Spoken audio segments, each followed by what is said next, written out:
آیت اللہ خامنئی، مشہد سے قیادت تک ایک عہد کی مکمل داستان۔ سن 1939 کو ایران کے مقدس شہر مشہد کے ایک ایسے سادہ سے گھر میں، جس کی دیواروں پر سادگی اور فضا میں دین کی خوشبو تھی، ایک بچہ پیدا ہوتا ہے۔ نام رکھا گیا علی۔ کسی کو معلوم نہ تھا کہ یہی بچہ ایک دن ایران کی جدید تاریخ کا مرکزی کردار بنے گا، ایسا رہنما جس کا نام ایران تک محدود نہیں رہے گا بلکہ عالمی سیاست میں بھی گونجے گا۔ علی خامنئی کے والد سید جواد حسینی خامنئی ایک عالم دین تھے۔ گھر میں دولت نہیں تھی مگر علم کی فراوانی تھی۔ سادگی ان کی زندگی کا مستقل حصہ رہی۔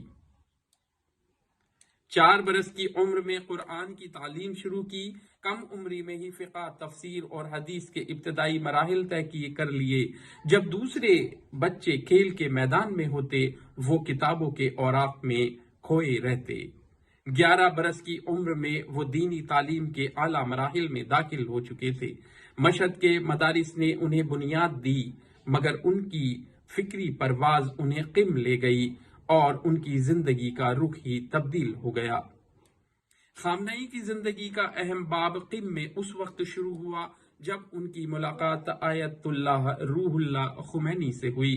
خامنئی نے قم کے دینی مدرسے میں دینی تعلیم کے دوران خمینی جیسے ممتاز عالم سے سبق سیکھا اور جلد ہی ان کے نظریات اور قیادت سے گہرا رجحان پیدا ہو گیا۔ خامنئی صرف خمینی کے نظریاتی اصولوں سے متاثر نہیں تھے بلکہ شاہ ایران کے خلاف 1970 کی دہائی میں بڑھتے ہوئے احتجاج میں بھی خمینی کے ساتھ متحرک طور پر منسلک ہو گئے، جس نے انہیں انقلاب کے وقت ایک نمایاں انقلابی شخصیت بنا دیا۔ جب 1979 میں ایران میں اسلامی انقلاب کا کامیاب ہوا تو خمینی نے نئی حکومت کے قیام میں خامنئی پر اعتماد کیا اور انہیں وقت کے اہم اداروں میں شامل کیا گیا۔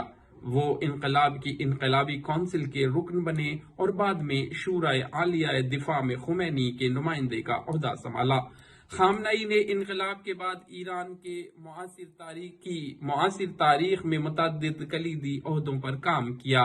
1981 میں انہوں نے ایران کے صدر کے طور پر خدمات انجام دی۔ وہ پہلے عالم دین تھے جنہوں نے صدر کا منصب حاصل کیا، حالانکہ یہ عہدہ سیاسی طور پر زیادہ طاقتور نہیں تھا۔ اس دور میں ان کی قربت خمینی سے مزید مضبوط ہوئی کیونکہ خمینی نے نہ صرف ان کی بات سنی بلکہ انہیں مذہبی و سیاسی طور پر سپورٹ کیا۔ جب 1989 میں آیت اللہ روح اللہ خمینی کی صحت کمزور پڑنے لگی اور ان کے انتقال کا وقت قریب آیا تو ایران کے اندر سب سے بڑا سوال تھا کہ آئندہ سپریم لیڈر کون ہوگا۔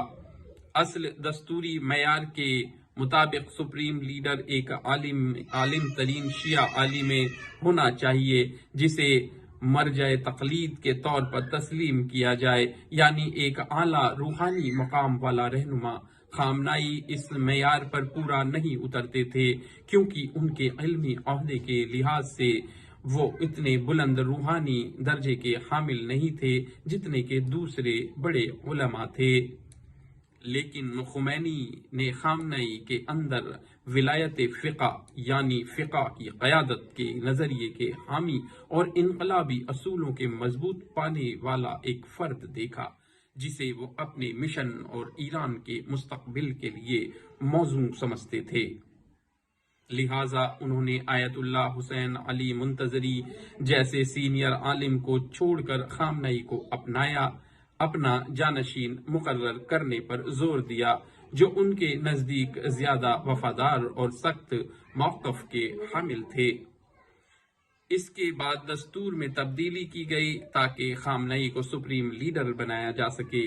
4 جون 1989 کو ایران کی مجلس خبرگان رہبری نے خمینی کی خواہش کے مطابق خامنئی کو منتخب کیا، جس نے انہیں نہ صرف مذہبی بلکہ سیاسی اعتبار سے بھی تمام طاقتوں پر فوقیت دی۔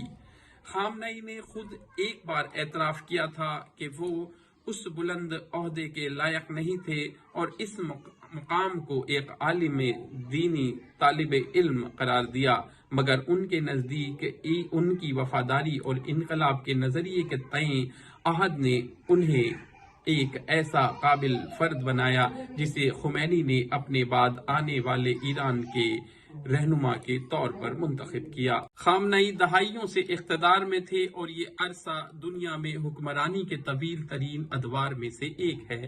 سن 1979 کے اسلامی انقلاب کے بعد سے ایران میں صرف دو ہی رہبر اعلیٰ رہے ہیں، آیت اللہ روح اللہ خمینی اور آیت اللہ علی خامنئی۔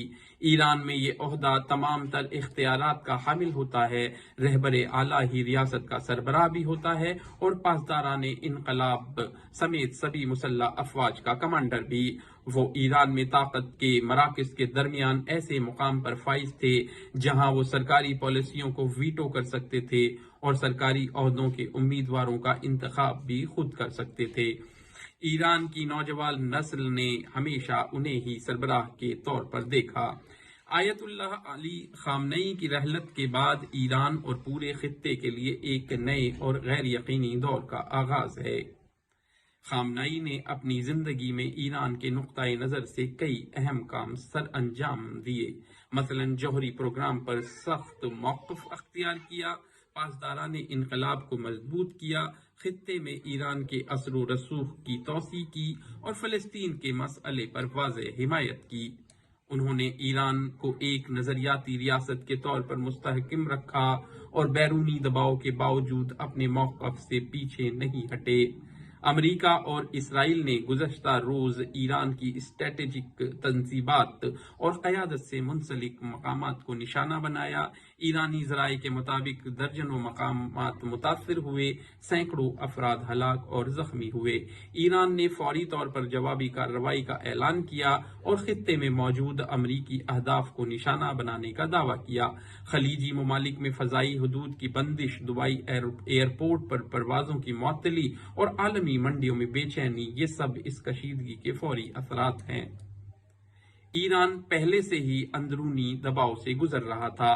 2022 میں مہسا امینی کی موت کے بعد ملک بھر میں بڑے پیمانے پر احتجاج ہوئے تھے۔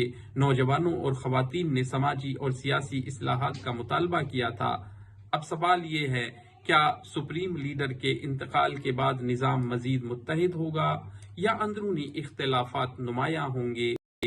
جلا وطنی میں موجود رضا پہلوی اور دیگر اپوزیشن عناصر کیا اس صورتحال کو سیاسی موقع میں بدلنے کی کوشش کریں گے؟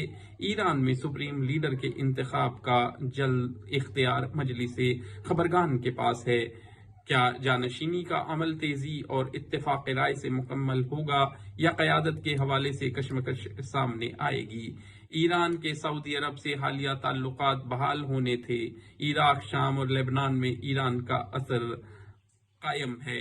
موجودہ واقعہ خطے میں نئی صف بندی کا سبب بن سکتا ہے۔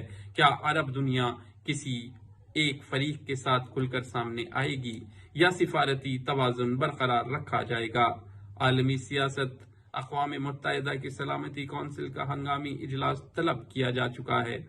عالمی طاقتیں کشیدگی کم کرنے کی اپیل کر رہی ہیں، لیکن سوال یہ ہے، کیا یہ محدود تصادم رہے گا یا ایک طویل اور پیچیدہ علاقائی کشمکش میں تبدیل ہو جائے گا؟